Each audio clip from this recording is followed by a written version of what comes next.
there was also something about the Gen Z vote that came out very heavily in the by-elections.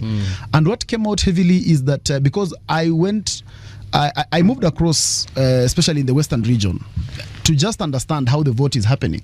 And I can assure you, I did not see the Gen Z predominantly on those voting queues. They were not there.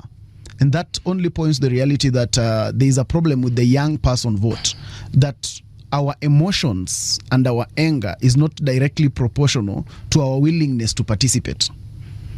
And I've kept saying that the young people must understand that we can't be able to have our cake and eat it at the same time. If we want to have questions about governance, then we must participate in creating the governance. We can't let someone else create the governance, then we complain about it. Because we can't create a small corner of ourselves where our work is only to complain, to throw stones, to insult the leaders and say they are doing nothing. But when the time is ripe for us to be able to participate, what are we doing about it?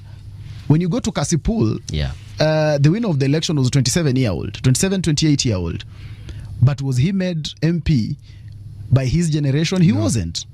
He was made member of parliament by the others. He was made member of parliament by the women, by the older folks in the constituency. When you look at all the by-elections, all these people were not made by the Gen Z. So, and politics in itself exists in its simplicity. Rarely does it get so complicated. What you see is what you get.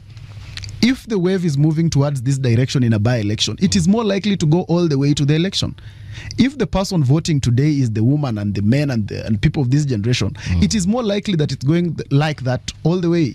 So we cannot bank on hope. Hope is not a strategy, because I've seen people saying that, some miracle will happen during the general election. Which miracle is this that is going to happen? The young people must be told the truth that, guys, we did not participate. So first of all, we have no right to hate or love the ones who won. Because again, we are I've seen us on social media deciding on who rigged the election and who did not rig. We can't fail to participate in an election, then decide on who rigged and who did not rig.